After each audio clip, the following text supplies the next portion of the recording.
Sensational Sundays with your girl Elise on Flashpoint Radio. Come, let's talk, let's hang, let's just jam on Sunday, 3 p.m. Flashpoint Radio.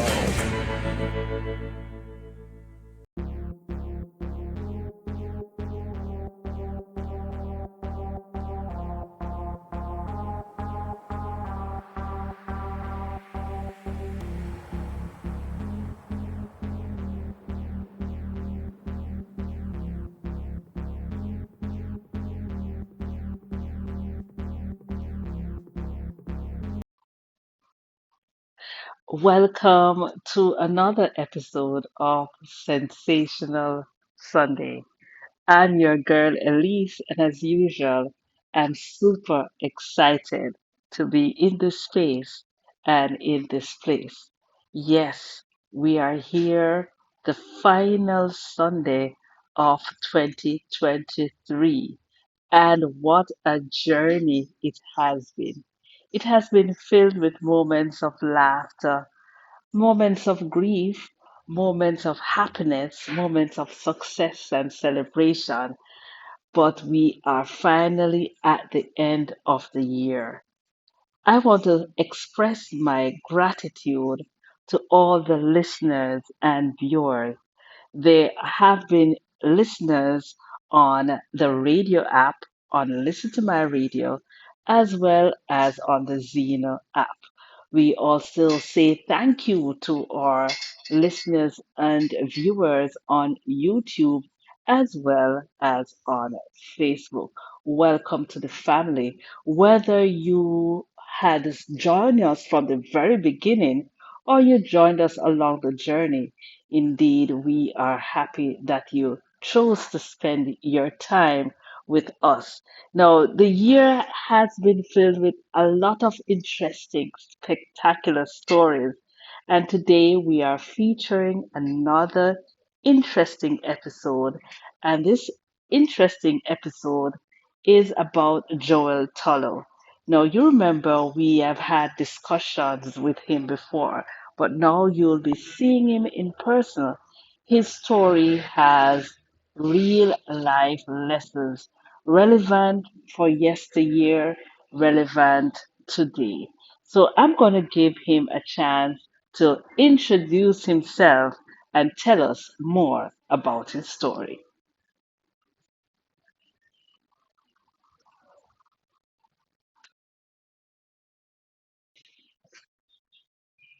Joel, tell us about yourself. Today, Joel is joining us not by himself, but also with his mom, who was with him from the very beginning of his journey. Afternoon to you. Good afternoon to your listeners as well. Well, what can I say? Joel is a 21-year-old medical student, you know, a young man that is very fervent in his education, hardworking, leadership qualities. I am currently in my third year of medicine as well, with just 3 years remaining, and so forth. I've had, a crazy experience, trying to pursue higher education, you know, and so far I'm still alive, still grateful for that, still have my family, so I'm blessed for that, So I would just say Joel is just a hardworking, strong-minded young man, you know. I am so I'm currently studying medicine, and as I was saying prior, I'm currently in my third year. So I would say I'm somewhere almost a senior medical student, you know. And currently the duration is for 6 years. I have 3 years remaining. I completed the degree in 2026. I started in 2020 and so far it's 2023. So yes, I would say I'm definitely almost a senior medical student.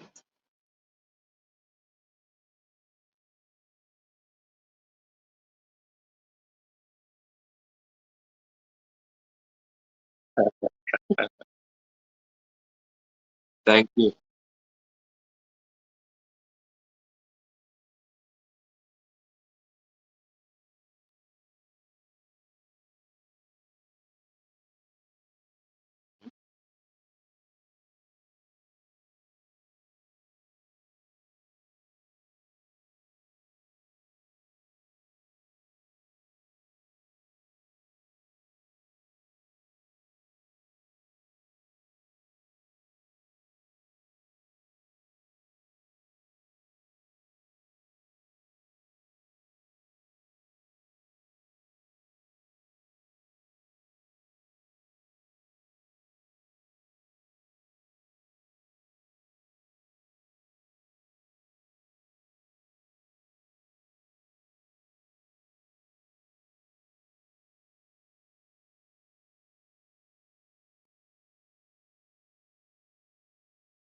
Thank you.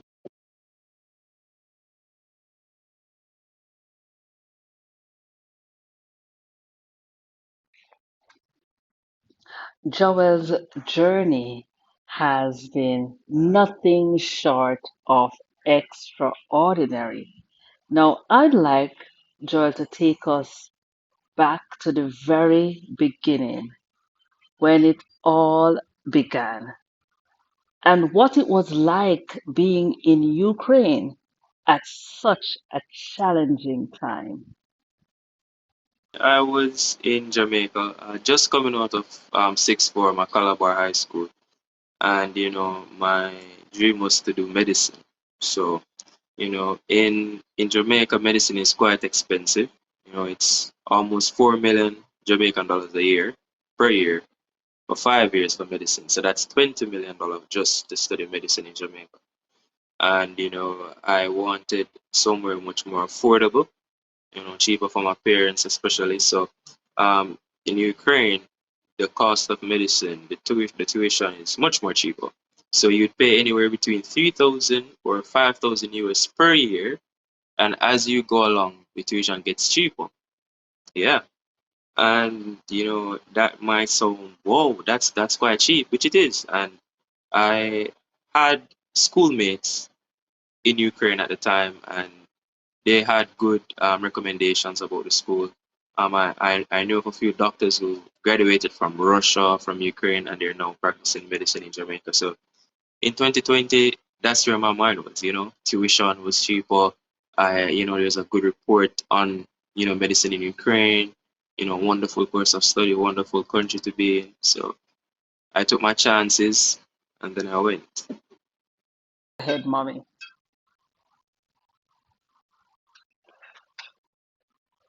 Well, we heard all that happened with Joel. Certainly, it was a difficult time. And I know mommy would have been having sleepless nights after making this sacrifice for the success of your child. Now tell us, how was it for you? Did you cope during this difficult time? Go ahead. Well, it's really a mixed feeling. Of course, your firstborn going so far, but then I realized that, I will have to trust God, you know. So I said, Lord, I am trusting you. You are the reason why he's here. So I am trusting you to continue to take care of him. So that is when the whole thing, happened. So I trust God, put it before him and say, Lord, you lead him. And it just Praying for around almost 2 years, and in that time, that was pre-war, so I was there for school, as I was mentioning before. It has a wonderful culture, wonderful people. You get to experience their food, their lifestyle, and you basically get to meet other medical students from different backgrounds, different country, from Nigeria, from Asia, so from different continents. And you're exposed to a lot of things, so your mind is much more open. And in that period that I was there for before the war, it was a good one. I had Jamaican well, friends here as well, so we didn't really miss home that much, because everyone was close. We had a good camaraderie. So we're really, we were really happy in that point. But when the war came out, everything changed. Everything, became much more rushed. Had to leave. Had to try to get back home safely. Had to dodge It bombs, must stuff, have been and so just far try to from get home in home. one piece. Really, really But very before the war, far. it was lovely. It was wonderful, and the education there is great as well. Well, it's very far, very far. It's on the eastern side of the world. Ukraine is currently even what I think 8 hours ahead of Jamaica. So when I had left Jamaica, I had to take a flight from Kingston to New York, from New York to Turkey, then from Turkey into Ukraine. So that's what, three flights or two flights thereabouts. So yeah, it was a very long distance. So it's very far, trust me.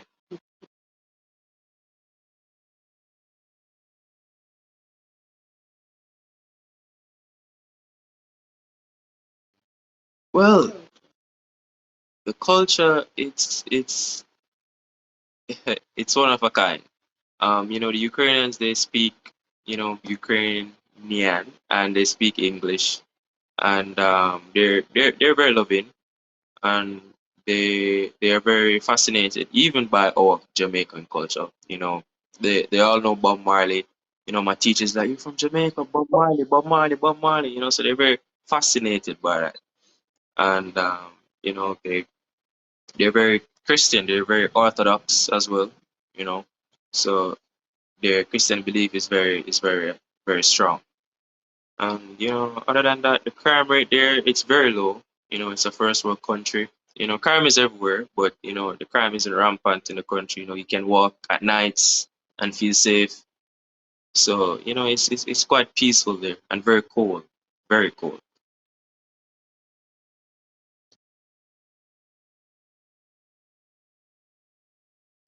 That was a different approach to learning.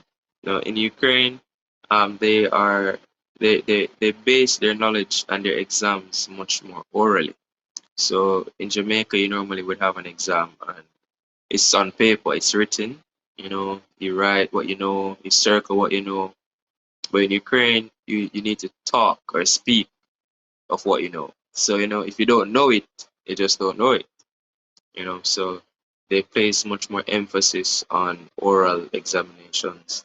You know, they do their best trying to let their students learn the information by heart, because you can't go in the exam and say something that's not true.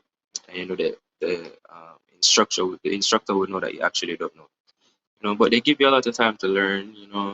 They give you a lot of practical books. They give you a lot of books to read. They have a lot of reading centers where you can go and read to learn the information. So medicine there is it's quite okay, I would say. It's 6 years there. So imagine 6 years of medicine. When you're finished, you're gonna be great. So it's it's wonderful there.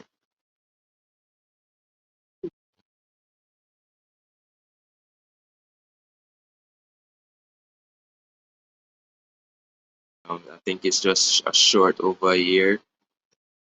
From my vivid memory of it. It was well early in the morning, around 2, 3 a.m. I was even speaking to my mother at the time. I recently came off the call with her, telling her that, because at the time we're preparing to leave, because the rumors of war were there. The news reports were saying that war is imminent, and person should evacuate. You know, there was always threats of war for years, and nothing happened. So persons were skeptical about it. They didn't want to just leave, because a flight back to Jamaica is very expensive, and you wouldn't want to leave and then nothing happens. But it was around 2:33 a.m. in the morning. Finished the call with my mother, and I was going to bed. And right upon going to bed, right before I fell asleep, you know, there were just loud explosions outside. The window was shaking. And the building itself was shaking. And that wasn't normal. That didn't sound a normal sound. That was definitely abnormal. So I got up. Before I could reach the door, I heard screaming, shouting, panicking. There were persons running in the doorway. Because those were definitely bombs that were dropping. And that's when it occurred to me that the invasion started, and everything changed instantly. So with that invasion, right away the airports were closed. You know, taxis stopped running, buses stopped running, trains stopped running. So trying to evacuate or trying to leave that was difficult. Instantly, instantly difficult. And you had a sense of feeling that you're trapped. What do you do next? What do I do? Where do I go? You know? And luckily I had Jamaican friends there as well, so we all got together, we sat, we tried to think it out what to do. And this is when bombs were falling, so persons were crying. And the funny thing with a bomb, you don't know where the next one is going to drop. That's what makes it scary, So, we thought of a plan. We tried to use whatever knowledge of the country that we had. So we tried to get to a train station, because the government at the time, they were using the trains to evacuate persons from the city closest to Russia to cities furthest away from Russia. And unluckily for me, I was in a city closest to Russia. So we had to get to the train station, get on a train, and then try to evacuate. So before that, we had to get a taxi, somehow, pay an exorbitant amount just for a taxi. You pay that, then you get to the train station. Everybody's trying to leave. So imagine the trains are full, the lines are full, and this was in the snow. So imagine outside is freezing, you're cold, your fingers are blistering, your feet are blistering. You're not used to the cold weather as a Jamaican person, So just imagine. And there were lines of students, natives there. And upon us, fortunately, getting a train after the third attempt, because the train left us twice because of how full it was to the capacity, the timing of the train, and everybody fighting to get onto the train. So luckily we got a train in the night around 10:11 p.m. in the night. After being there for the entire day, got a train, took the train into a different city. Once we got into a city, we walked for miles and miles and miles trying to get to the border of Poland, because the government had, an agreement with the Polish government, to just accommodate us.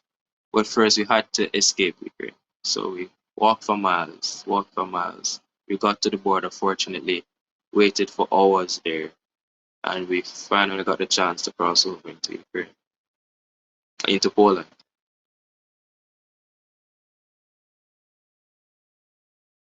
Well, as he said earlier, we were on the phone. I think he forgot that I was still on the phone when actually I heard a loud explosion also. And I was saying, what is happening? And then he said, this sound like a bomb. And right there and then, I know that everything there changed, because all I said was, Jesus have mercy, you know. But God has been good. He has been good. And yes, when the whole thing happened, he was saying, Mommy, I have to leave. I have to leave some things, because remember, we were just wrapping up for him to get out. And then this happened, and I was like, Joel, you have your papers, you have your passport. Don't leave this, don't leave that. But at the end of the day, sometimes we lose communication because of the whole bombing. And he would say, Mommy, the train leave us because we have to hide and come out again. And, he was trying his best to keep up with me. But I mean, I was just, you know, breaking down, and I said, God, you can't carry my Ukraine. I make this happen, and him dead, So right there, I was just praying. I couldn't keep up at work, to be honest. I couldn't keep up at all. When I go to work, I just keep crying, and then, everybody would call and saying, what is happening? And you would hear everything, the news, and, I have to keep the phone. That's any call come in. I would, so when he said that he wanted some ticket to board the train, other doctors were trying to get tickets also for them, and it just never had a work out. So I just said, listen, you guys come from Jamaica, you have to go just bungle up together and pushing a way through to into the train, because we can't get through with any ticket, everything sold out, and by this everybody I try to talk to you to see as a mother what because they already panic, but I remember Joel said they stood up as a group and they started to pray. They started to pray. And that one prayer they pray, light start to shed again. So God has been good, and you know, he was saying, Mommy, how we going, oh this stuff. Of course it was so cold. So I said, you have to use the socks.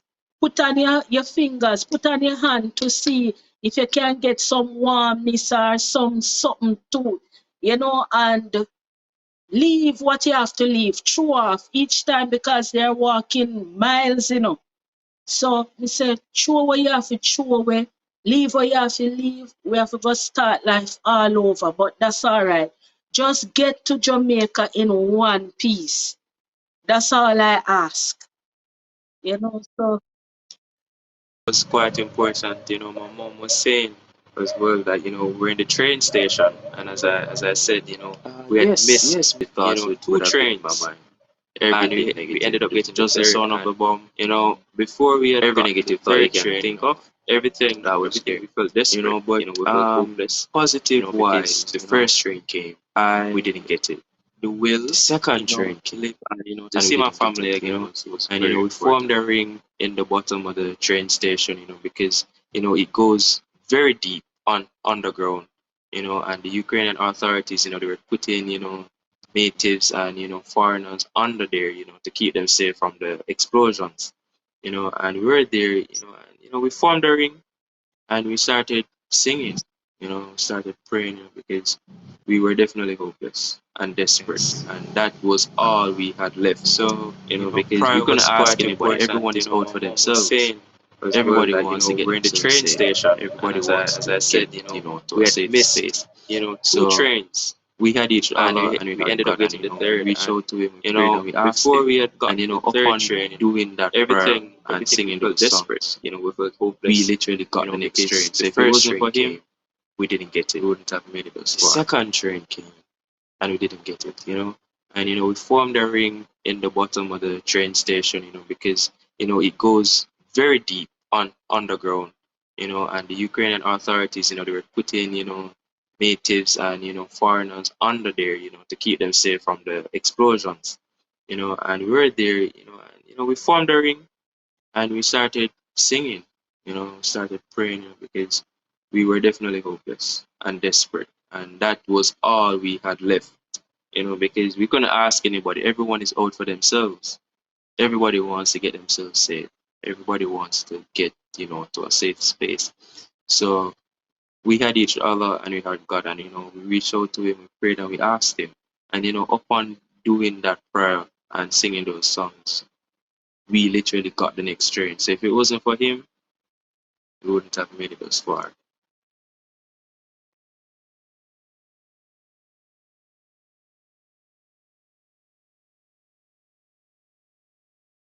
Yes, we all got out at that time, because we were as a group.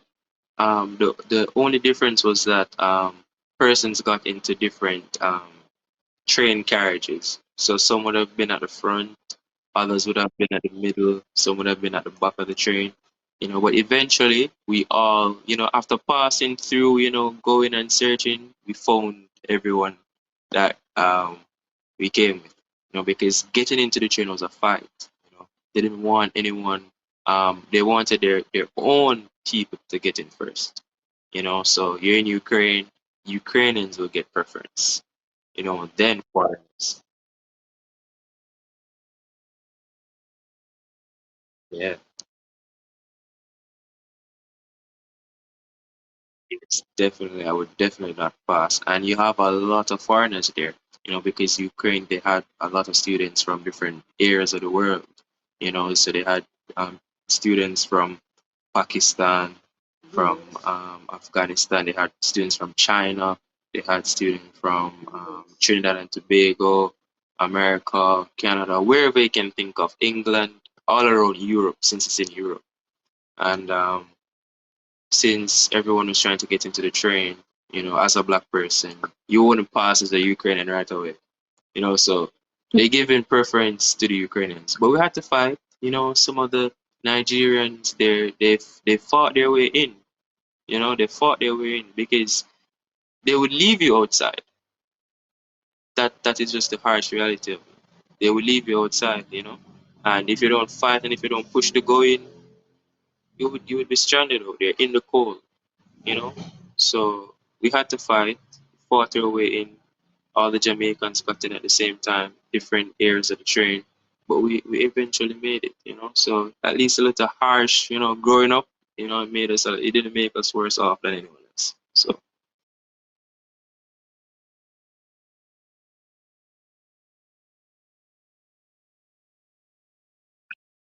well, trust me, remembering it right now, it was very rough because I had to leave a lot of things there because you're escaping and running for your life. You can't bring everything. You can't bring the TV, you can't bring a fridge, you can't bring a stove, you can't bring all your clothes. You just have to bring the necessity, So you have to travel light because you're going far. So the most important thing is like your passport, as my mother was saying, you have to walk with that and so forth. So we didn't walk with much food items. One of the Jamaican girls there, she carried sardines. She carried a lot of sardines, because sardine, you could just eat sardine as it is. So I remember that's all we ate, sardines, and then when the sardine ran out, we didn't really have much to eat, but we wanted to make it home, so I think hunger just disappeared. You could feel it, of course you felt hungry, but that's probably the last thing on your mind, and uh, yeah, yeah, So I ate sardine and crackers like crazy, man. On the train, sardine, sardine, sardine. You know what? I was great. But everybody get a little portion, they crushed it up, and some persons get this little bit of sardine with probably like two, three crackers, and then someone else, and we just ate what we had and shared it with everybody, So yeah.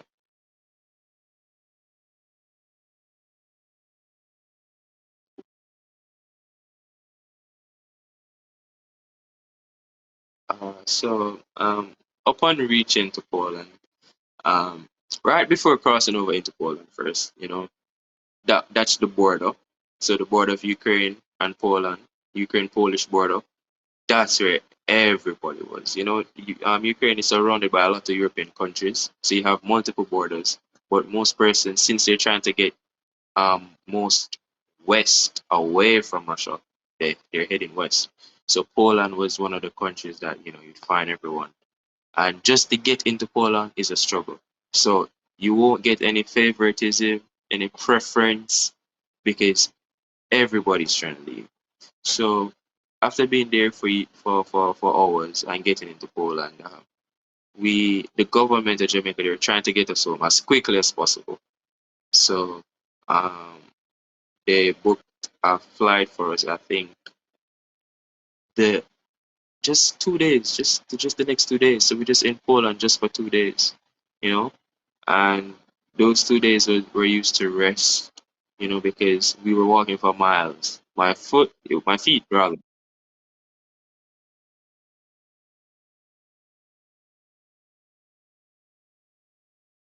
Yes, they did. In Poland, they did. The Polish government, they treated us, to be honest, very well. They gave us a wonderful hotel to stay at. They gave us, good food, good treatment, because I guess Jamaica and Poland they have a good relationship, in foreign affairs. So because of that good relationship that they have, we were able to benefit from that. So, we were placed in a wonderful hotel, we're given the best treatment possible. We were afforded the luxury of going and visiting places in Poland, to just get clothes because we didn't have any clothes. We came in what we had on, you know, Yeah. didn't have any clothes. So they afforded us the luxury to get some clothes to wear and so forth. And, they gave us food while we were there. They just accommodated us and gave us good hospitality. What was it like coming home? I know you would have been super, super excited to be back to safety. Tell us about that experience. Oh, the songwriter said it is joy unspeakable and full of glory, and the half has never yet been told. Definitely, it was a wonderful feeling, when I was told that they would take him home for me. And then, when I see certain hours pass and I can't see my reach, of course I start to call now and say, it's it's 10 o'clock and I don't see him. It's 11 o'clock and I don't see him. I said, what is this? What is this? What is taking so long? You know? And when I talked to the driver, he was saying, Mommy, in a little while, we will be there. But then about 12 o'clock in the night, I go out by the gate and look. And then I see a light. And I say, it must be them, this. It must be them. So when I see the car coming and coming over the intersection, I say, yes, I must, yes, I say, it must be Joel this. And then when I see the car drove up and I said, God, and I say, I just want to see my son. My son want to see. And I started to jump and scream. Yes, yes. So when I see him come out, I say, my God, my God. I feel a burden roll right off of my head, and I said, God can be trusted. He can be trusted. You know, he can be trusted in spite of the situation, in spite of the challenges, in spite of the hurdles. He can be trusted. He is faithful. He is faithful. He's working on your heart, He's faithful. May I say, why? God, oh, you give so much trouble. Just, I mean, God is to be praised. Every time I remember it, I say, God is to be praised. He will not start anything and not finish it. You don't know how it's going to work out, but for now, I am still trusting God and still watching the outcome with him and Joel. He's going to work it out. He's going to work it out.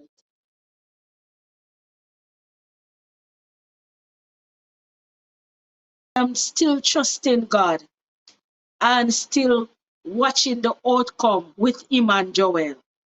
He's going to work it out. He's going to work it out.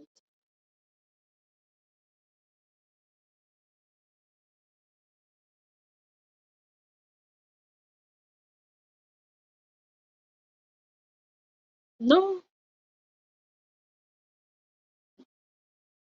he's good.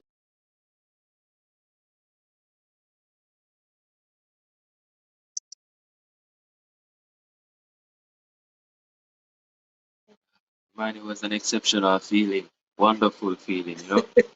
Right away, I came home, skinny.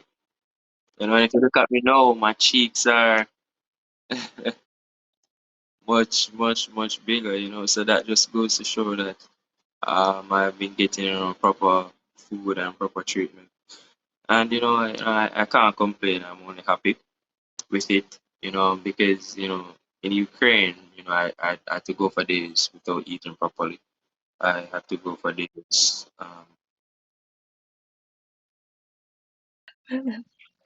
Listeners and viewers, there you have it. It's the final episode of Sensational Sunday, and we thought we would feature this episode of Joel because it has so many life lessons. He would have started his journey wishing for the best, the best outcome, and suddenly life just changed. There was war. And even now, as we're speaking, persons in Israel and other places are in the midst of war.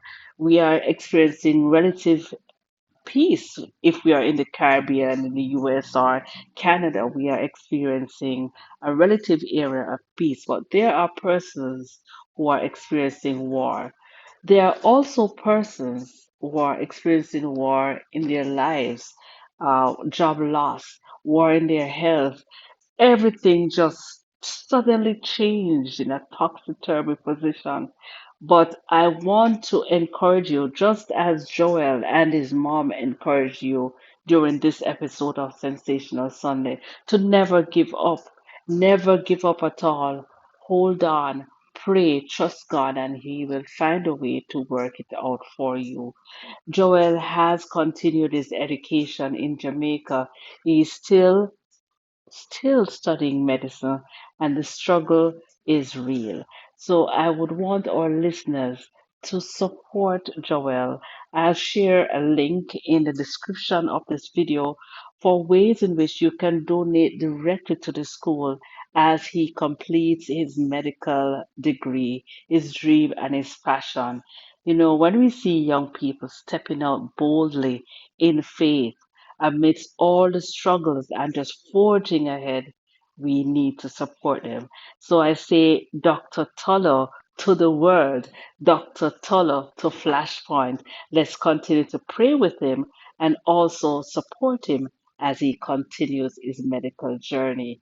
To our listeners and viewers of Sensational Sunday, a heartfelt thank you. Gratitude is a must, as Coffee said. And I am saying thank you for spending your time, for listening, for sharing the link, and for being a part of the Flashpoint family. Right now, as I'm recording, my very industrious son is sweeping the studio, which is very distracting. Nevertheless, have yourself a wonderful, wonderful 2023 and an awesome, spectacular 2024. I hope that the Lord blesses you abundantly more than you can ever ask, imagine, or think.